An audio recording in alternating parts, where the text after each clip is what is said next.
Hello, I am Dr. Brittany Panico. I'm a board-certified rheumatologist with a practice in Arizona and Colorado and also Oklahoma. I am also from Southern California. I grew up in Alpine, California, which is right outside of San Diego, and my heart goes out to all of you who are affected by these Southern California wildfires. I hope that you are safe and that you are able to find safety, and eventually the community will help everyone recover. But this is so devastating, and I want to be an advocate to help you navigate this difficult time when you have something like lupus or another connective tissue condition. One of the things that we have to navigate is how to get a hold of your practice, how to call for refills, how to just get in touch with your basic needs. And my answer to that is keep calling. When electricity and phone lines and internet is out, there's no way to receive those calls. And so voicemail tends to be the record of where those calls live. So if you have the ability to leave a message, just continue to keep trying. And when they're able to download those messages and get back into the queue, then your voicemail will be in the system to know that you called. Medical offices do not know that you called by caller ID alone. It's not like a cell phone where we can see a record of who phoned in. You only have a record of messages that are left. So please, anytime you call a medical office, leave a message rather than just hang up and expect them to notice that you called. So keep calling, because sometimes you can download messages remotely, and some of your healthcare providers may be working from another location trying their best to get in touch with their practice. So you are not abandoned. There's usually other people that can help facilitate emergency refills or an emergency supply. If you have access to your primary care provider, they may be able to give you 30 days worth of refills for patients who are really struggling to get medication in that moment. And so, explaining what's happening, that you can't get in touch with your rheumatologist, most healthcare providers will have sympathy and understand that. So call your primary care, your kidney doctor if you have lupus nephritis, and also see a kidney doctor.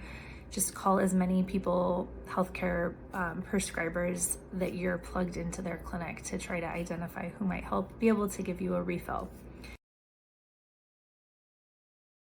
If you are out of pills because your pharmacy is not filling prescriptions, you may be able to have your prescription transferred to another pharmacy. And that can either be done through your doctor's office, or if you call your pharmacy to hopefully transfer that prescription.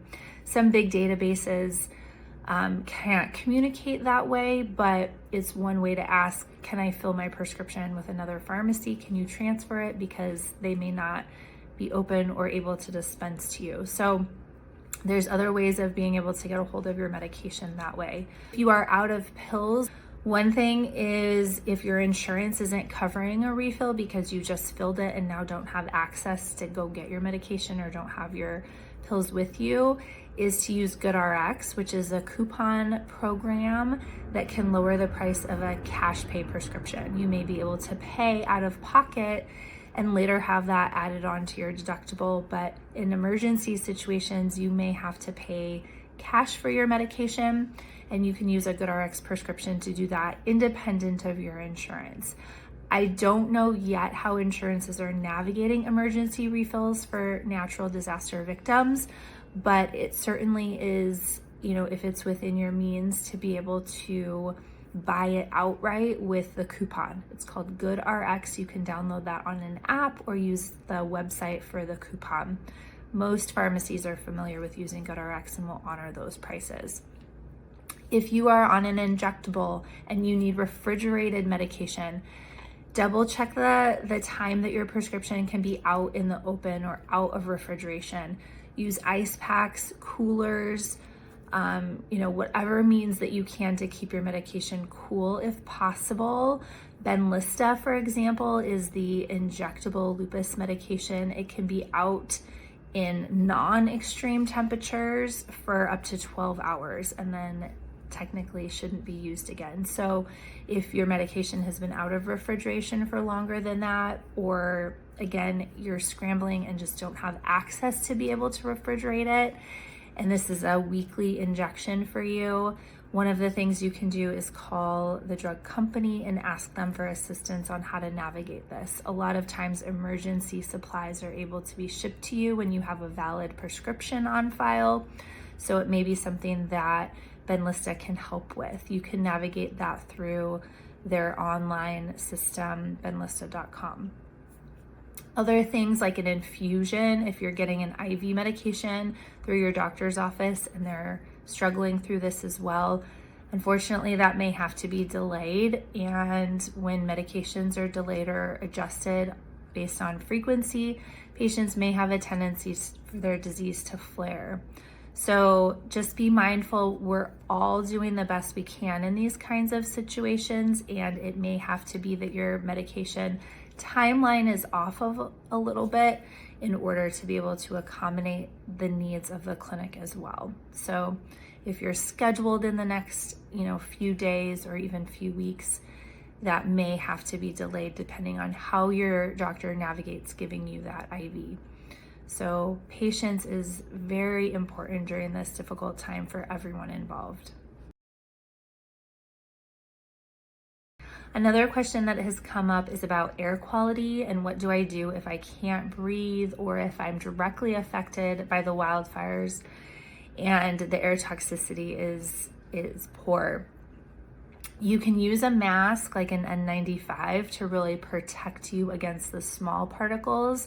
Smoke inhalation can be very dangerous to people who have lung inflammation like asthma, or if you are prone to developing breathing issues with your lupus, then you are going to be at risk, unfortunately, because of the poor air quality.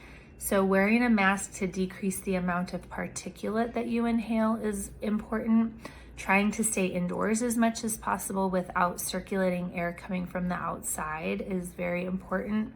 I know that LA news networks and surrounding news networks in Southern California are trying to give accurate information about air quality. So keeping up with that the best you can.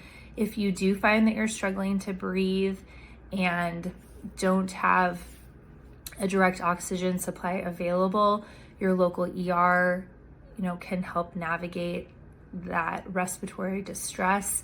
Keep in mind as well that carbon dioxide and carbon monoxide are going to be at higher concentrations during these periods. And so to be mindful, you don't want to trap yourself essentially in an environment where you don't have as much oxygen. If you're in a car, decrease the amount of airflow that's able to come in from the outside, but then also be mindful when you shut the vents off that your carbon monoxide and dioxide inside the vehicle can increase. And so you do need to oxygenate every once in a while by cracking a window or allowing oxygen to come through. So staying isolated in your car is not a helpful solution either. Air purifiers, if you have one, if you have access to one, those are going to be helpful. But again, you're going to go through that a lot faster because the air quality is so poor right now. If you're able to run your air conditioner, that can be helpful, but again, being mindful of temperatures and that might not be feasible for everyone. And also trying to limit your time outdoors breathing that air, because the more particulate matter you inhale, that deeper those particles can go into your lungs, which can lead to inflammation or potential flares. I did mention the ER or urgent care as a resource. Keep in mind patients with asthma and people who have respiratory disorders are also going through the same thing. So wait times in your surrounding area are going to be very high right now. So if you have the ability to go to a little bit farther of a center or kind of more on the outskirts where there might not be as much population going to those local emergency rooms, your wait time may be a little bit less. But again, only if you feel safe to drive that far. If you feel unsafe, your nearest emergency room is your best recommendation. Protecting yourself in any way that feels safe to you. If you feel like something is unsafe, then take that as, a clue that this probably is not wise to do right now. So exercising outdoors where you're deeply inhaling.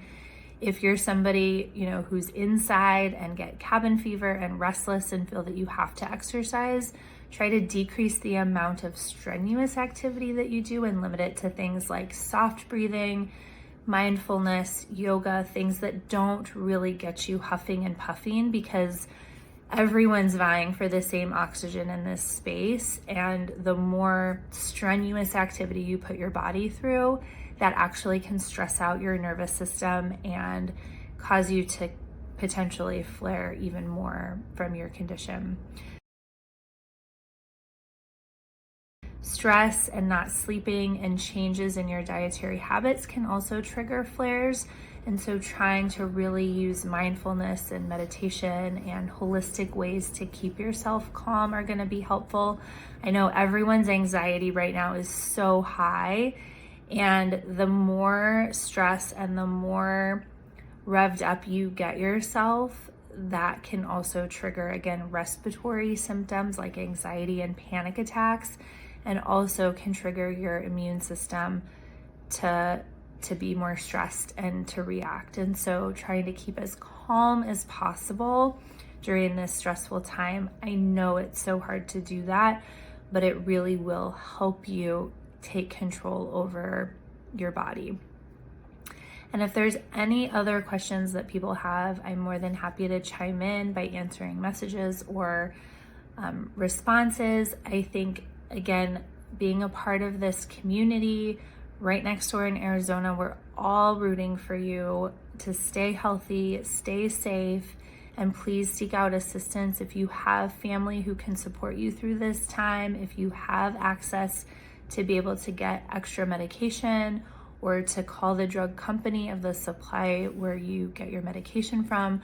They can give you helpful tips on how to navigate being low or delaying your medication. Most of these companies have nurse supports that can help you through this when you're not able to get in touch with your clinic. And hopefully there'll be emergency supplies of medication coming through very soon. So we are here for you. Lupus LA is a great resource, and wish you all safety and healing during this time.